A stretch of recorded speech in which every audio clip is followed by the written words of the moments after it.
Do you remember the first day shooting of Apur Sansar? Yes, certainly I do.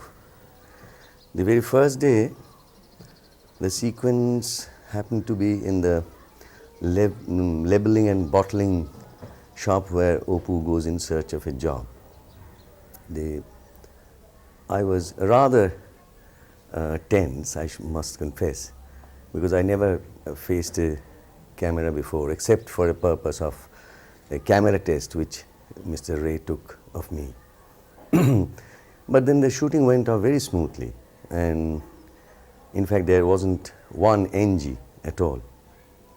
But before this first day's shooting, I would like to say that Mr. Ray really prepared me for that, because I am very sure that he must have assessed my potential, my photogenic potential, before he really selected me for the role. But he said that he will take a camera test. This I knew was to help me. I came to know later on, I realized to help me, because the very association with the camera, standing in front of a camera, even for a test, made me sort of familiar with the object, and later on it never really bothered me whether the camera was there in front of me or not.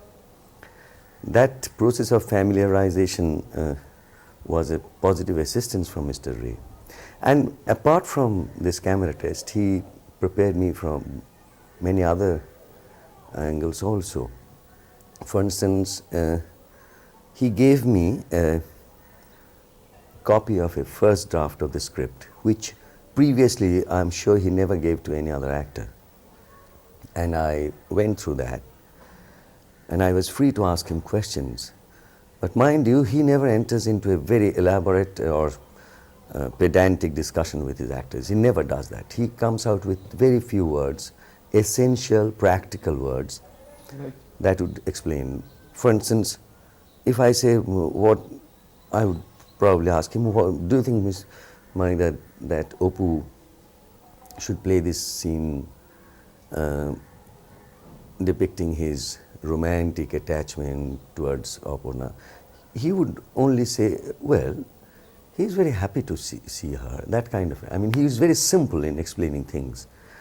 And besides that, he gave me a few page resume on the character of Apu, where also he was very down to earth. Where, for instance, the strange behavior on Opu's part to agree to marry a stranger just on the spur of the moment. As an explanation to that, he just simply he gave a few things, that he was pressurized in the first place by his friend, and then he has already seen the girl, and maybe the physical attraction is a very big element in sort of making Opu decide for the marriage, that kind of a thing. And then I also used to prepare from my own side for this role. For instance, I wrote a psychobiography of the whole thing, whole character, including a kind of a diary. And that's very funny. It sounds very funny now, because maybe that we see Opu in one scene, and in the next scene it is, say, 3 days gap, and I would write out these 3 days diary, what Opu had been doing for the last 3 days, and I used to show that to the director, and instead of laughing it away, he took it seriously, because he must have realized, he could have laughed it away, because it was very funny for a novice beginner. But he must have realized that this is the process through which the actor is sort of coming in terms with his role. So he encouraged it, and that helped me a lot. Did he ever... Cut.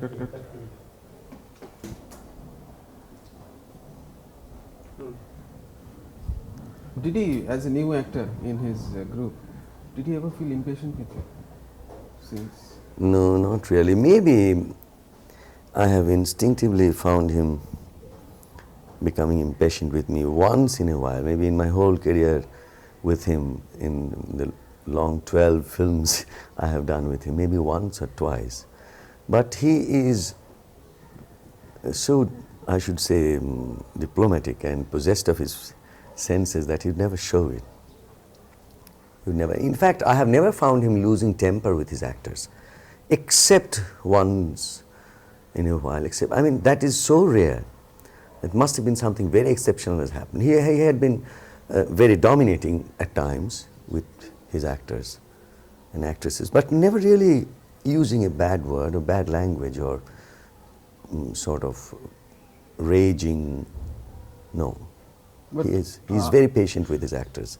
how much did he instruct you in that role? I mean, did he tell you precisely that this is how Apur sits, this is how he moves? No. No, not did he allow really. you a free hand in that? Yes, he did allow me even in the first film, but I realize now that in the course of discussions and in his script itself, there was so much for me to think about, to use in my actual process of acting, that all the materials were provided by him only. He virtually used me, my spontaneity. Maybe there was one thing where I have contributed, that I was wholeheartedly in sympathy with the character, and my identification was complete with Apur in a broader sense also, that many of our generations, we felt like Apur, we thought like Apur, we behaved like Apur. We fell in love like Apur and married and lived after our marriage like Apur. That's why we could understand Apur more directly, I should say. And that must have been the only contribution from my side. But this script, the writing, the whole conception of the film was so complete. Even before it went to the editing table, even the shots were in his shooting script. So there was nothing uncertain about to grope. There was a scene in Apur Sansar where Apur's wife gets up in the morning and then Apur turns, finds a hairpin. How was that done? Do you remember the scene? That scene was done in the studios, I remember. The studio set was built well in harmony with the actual location where we shot the scenes on the terrace. You remember there are a few scenes on the terrace where Apur exercises and where Apur meets his brother-in-law while receiving the news of his wife's death. And the terrace was just by the side of the room which, a replica of which was built in the studio. And not that I remember the details how the scene was taken at that time, but all I can remember is that neither myself nor Sharmila as Aparna had much to contribute as far as the planning of the scene or the conceptual aspect of the scene. No, we just executed it exactly as Mr. Ray directed us to do. There's a scene, that scene you mentioned where Apur slaps the brother-in-law. Yeah. Did you feel that that was a little odd, doing that action? No, not really, because I haven't met someone who has really exactly in the same way has received the news of someone's death like that. But I know of a certain person who became very, very violent. He was in utter disbelief about the news of the death of someone dear to him, and really tried to assault someone. So that's why it never appeared to me that it was odd or out of the way. Besides, you know, knowing Apur to be a little extraordinary, because he was rather sensitive, he used to write, he used to play the flute. That kind of a person can behave extraordinarily in situations like this. So I was in perfect sympathy with the scene. It never appeared odd or out of the ordinary. If I ask you about your gut reaction, if I ask you what you remember of Apur Sansar, what will your first reactions be? How would you sum up? What are the images of those days? Well, I don't know. It's so much part of my youth. That's what I can say. All I remember that romanticism of Apur, that going through forests and hills and throwing away his manuscript when he was in grief, and then coming back to life again to meet the challenge of life, to go, well, like the last shot of the film, walking by the side of the river of life, I should say. Well, these are the images that keep coming back to me. Do you remember that scene in the end with your son, Yeah. Apur with his son? How did he direct the son and you? Do you remember how he handled Well, it? he has a very, very flexible way of directing all his actors and all his child actors too. But I suppose he has an extraordinary capability to communicate with children, you know, on their own terms, on their own. I mean, he never behaves like an adult. That doesn't mean that he becomes childish. He sort of lifts the child out of his, to an adult's level. He talks to a child in the same way as he would talk to an adult. Gives him full importance as a human being. Never sort of bosses him or threatens him. Threatens not directly. I mean, many adult presence would threaten a child's existence. He is never like that. Although he has an enormous body like that, but a child is in perfect peace with him. What is the reason for such consistent good performance from all the actors in his group? There must be something in him. He's very... it depends on, I should say, on number of faculties. His capacity to understand human beings. What kind of an actor he is using. He may be a very intelligent actor and can just take up the cue in one single suggestion. Or he may be very good at depicting something but may be very dull. In that case, he would sort of control him, dictate him, dominate him, use him like a marionette. And this difference he understands between the actors, the human potential that he is using. And then his ability to sort of inspire them. Because I have seen many actors, very good actors, not giving so much for other directors as he would be giving for Mr. Ray, because that's when one sees that this man is working so hard, this man is so much involved in the process of making the film, so much engrossed in the betterment of the product, then anyone involved with the film becomes very, very inspired, and they also think that they start feeling that I should also show this man that I can also give my best here. That kind of an inspired state of working atmosphere he can create. That's his another virtue. And then maybe his selection, the very first thing in the process. He selects such people. I mean, he selects maybe a professional who is very capable, and he can select just a newcomer. But he has such a masterly eye in selecting that person. He knows that this man would be certainly giving me the best. Do you ever recall him going through a problem of not getting the right person? Maybe once in a while, like in Devi. Like in Devi, we always thought, I saw Devi very recently, after a gap of say 25 years.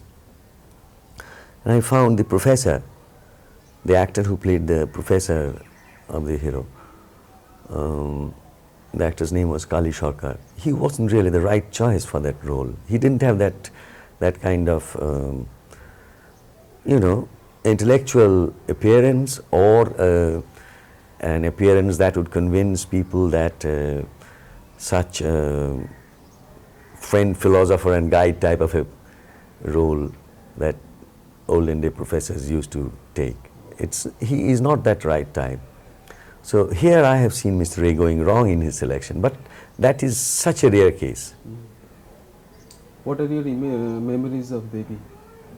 Do you remember the Devi days and the shooting of Devi, how that role was? Not that I remember very much, except that unlike in Apur Sansar, where I was very free, I went on doing things, I used to remain a little tense, because by that time one of my films have come out, and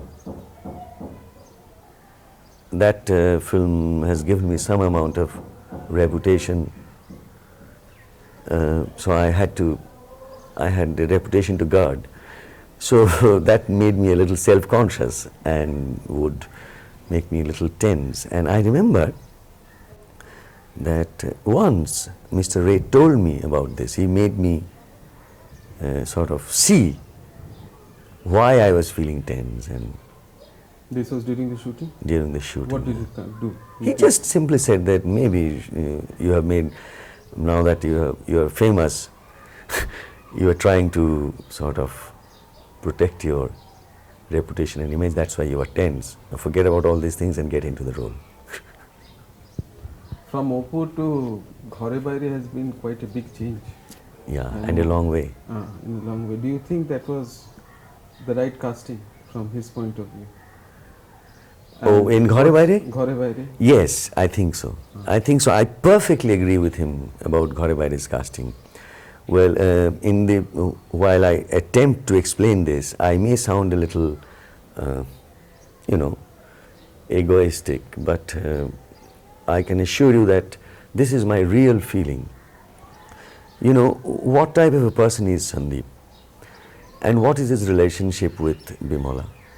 Bimola falls for Sandeep for the simple reason, the first reason is this Sandeep talks very well, makes marvelous speeches, and she is just swept away her feet when she hears him speaking. Now, they used to tell me long time back that I would cast you in the role according to the other actor that I get. You can do Sandeep and Nikhilesh both.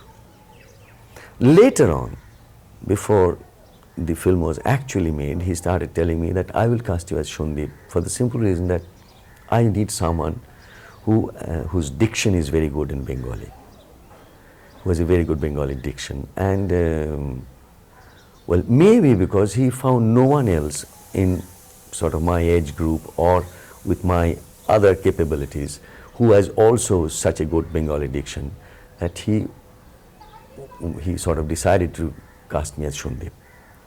And there's another reason which I am not quite sure. Well, maybe my image as a romantic hero, although I have been doing various kinds of roles, but that is one substantial part of my image, that I am a romantic hero.